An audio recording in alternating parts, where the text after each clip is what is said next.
For those of you who know me, hey, thanks for watching. For those of you who don't, my name's Addison. I'm 19 years old, and I'm going to be telling you my testimony, because it's something that I've been wanting to do for a long time, and I have time this morning while I'm sitting in this McDonald's parking lot. I just had breakfast, so my day's going pretty well. So, let's just get right into it. I didn't grow up really religious whatsoever. I had gone to church a handful of times, really only for the donuts, and I was a kid, so I would just go into a classroom and just color pictures the whole time.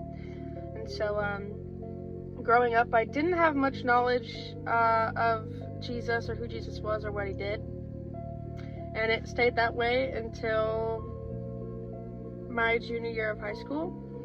I went into junior year, positive thoughts, just excited for soccer season, but 2021 ended up being the most traumatic year of my life, and as horrible as it was, I wouldn't be sitting here making this video without what had happened to me, and so I just want to lay it all out. 2021, I lost my cousin, aka my best friend, my grandma, and then 2 childhood pets. So I'm not going to go into the pets part. I'm just going to talk about those 2 people. My cousin was the most influential person I had in my life, and is still super influential. She made me, who I am today, and I'm forever grateful for her, and I love her to death. She had been sick really my whole life. She was a double amputee, and she, amongst a ton of other health issues. She was really still is the strongest person that I know, and her being in and out of the hospital, as unfortunate as it was, wasn't something that really scared me at all, just because she always came back home. No matter how long she was in the hospital for, she always came back home. And I remember towards the end, I had this gut feeling that I remember like a month before, I had this gut feeling like something's different, something's off. And so I ended up being right, and unfortunately she had passed away in April of 2021, and that just absolutely destroyed me. And like I said, I didn't have a relationship with Jesus whatsoever. I wasn't religious at all, and I felt so utterly alone and just angry, and the fact that she had been in and out of the hospital my entire life, and this time she didn't come home, tore me to shreds. I was utterly distraught. I didn't know what my purpose was on this earth. I just didn't think there was a point in living, because we're all just gonna die anyway. I became super just numb and suicidal, and it was a horrible time for me. And I hid the fact that I was so torn up about it to everyone. I never cried about it. I never really talked about it. I couldn't talk about it, and it was something I really just kept to myself. It stayed that way for a long time. Later that year, a couple months later, I lost my grandma, which tore me up in a different way. I never really grew up knowing my grandma all too well, and that didn't sit right with me after losing her. And I watched her pass away. I watched her take her last breath, and I was numb. I didn't cry. I didn't have any sense of emotion whatsoever. Everybody in the room was crying, obviously, and I had nothing. There was nothing there. I started writing notes to my family, because I didn't see myself being alive for another month. I was waiting for something to just push me over the edge, and I was ready to do it. I was ready to go. And It sounds so horrible, but when you're in that low of a headspace, and you know, that's the only thing you think about. You don't care about anything else. And so on the outside, I was presenting, sure, I'm fine, I'm okay, you know, I live my life, I'm playing soccer, I'm getting good grades, I'm fine. And I really wasn't fine. I became severely depressed, and I didn't want to live, you know. And I remember towards the end, I'd written all my notes. I had everything planned out. I was just waiting for a time to do it. And my last resort was, I was sitting in my room, I was crying, I was like, I'm just gonna pray, you know. I'm just gonna pray to God, and just, you know, if you're real, give me a sign. That was it. And so I get down on my knees, and I'm like, this is gonna be like 10 minutes. I'll pray and see if I feel different. And I prayed.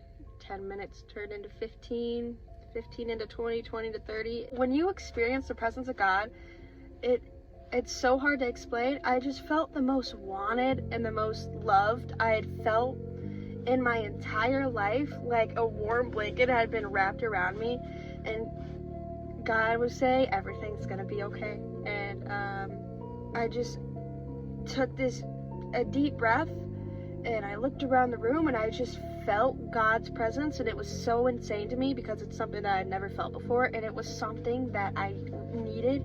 And when I say Jesus saved my life, I genuinely mean it. It's just not something that I just say to get people to follow Jesus Christ or get people to feel, you know, sympathy for me. I say it because I really freaking mean it. Jesus saved my life. If he wouldn't have showed me his love that night, I would not be here today. After that night, I threw away the notes. Something changed in me. I started going to church. I was still struggling emotionally with the loss that I had experienced, but I wasn't suicidal. I wasn't as depressed as I was before, and I just felt like a completely new person. And yeah, he really saved my life. I started going to church, I started going to youth group, and then March, I got baptized, and I felt like a fresh new person, ready to devote my life to Jesus Christ. And it was amazing. The baptism was amazing. My relationship with Jesus was amazing. I had formed a new group of friends who loved Jesus, and my life was going great. Then I went to college. I grew away from God. I stopped reading my Bible. I stopped talking to him. I stopped going to church. I stopped prioritizing a relationship with him. And with that, with college comes all of these new experiences, right? And so I become riddled with anxiety just about what other people think of me. And so I started desperately just trying to fit in. And so I started drinking and participating in hookup culture and doing a lot of things that I really knew I shouldn't be doing, or things that I really didn't even want to be doing. I was just doing them so the people that I was hanging out with would see me a different way. And I became very depressed again, and suicidal again. And this time it was just like, it wasn't the same as the first time around. I would have really high highs and really low lows, and being in those low moments, I would just think, what if I just took this bottle of pills? Or, you know, what if I just did this? Or what if I just did that? Those what ifs, you never know if they could turn into, you know, actually doing it. I remember going home and getting this huge wake-up call. I had told my little sister about how I was feeling, and I went home and to my mom and dad, they wanted to put me in a hospital. That was really just a huge wake-up call. And even like on the ride home was a wake-up call. My stepdad, I love him so much, he's an awesome guy, just gave me this talk about you can't say stuff like that, because losing a child is something that nobody ever wants to experience, and you just have so much to live for. And that talk changed me. And I remember just going home and convinced my mom not to take me. I got put on depression meds. and it was a done deal. I started going back to school, was taking my depression meds, and I was still depressed, and I didn't really understand what was happening, what I was doing with my life. I'm on my depression meds, I'm back at school, it's Halloween, right? I had been getting ready for 2 hours with my gals. We were about to go out and party. I'm sitting in my friend's dorm. I just feel this overwhelming sense of just something's off, something's missing, and I was super sad. And I realized I miss Jesus so much. I miss God so much. I want to spend time with Jesus. I don't want to be here. So I got up, I left, I went to my dorm, I told my friends, hey, I'm not going out tonight. Changed into my pajamas and started reading the Bible and just allowed God to speak to me. And I sat there in silence, just waiting for a message, and he placed a message on my heart. It's not worth it. The drinking, the partying, the trying to fit in, it's not going to fulfill you.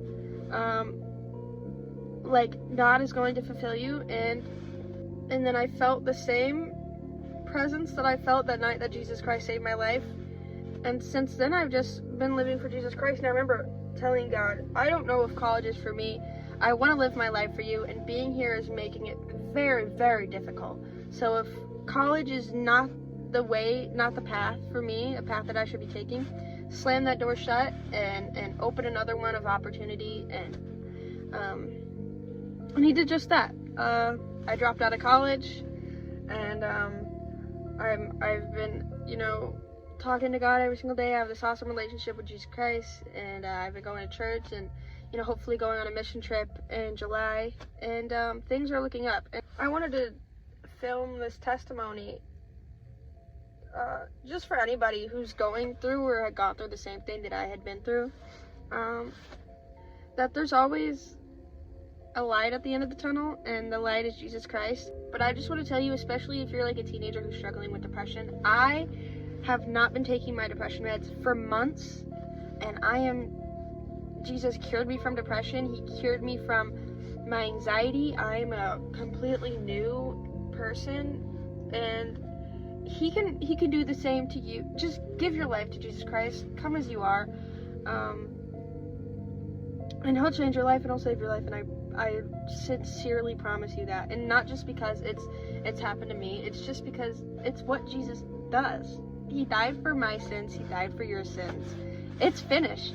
You come to Christ today and you'll be saved. Man, he's just so amazing. And he was sent on this earth, and he's been through what you've been through, and he's been through what I've been through. And just give everything to him, and he'll change your life. Yeah, that's really my testimony. Without everything that had happened to me, I wouldn't be on this walk with Christ like I am today, and I am forever thankful. I feel like he puts you through those storms to come out a new and improved person, and puts you through those storms to realize how much you need God. I'm done filming this video. I'm gonna eat my breakfast. Have a good day.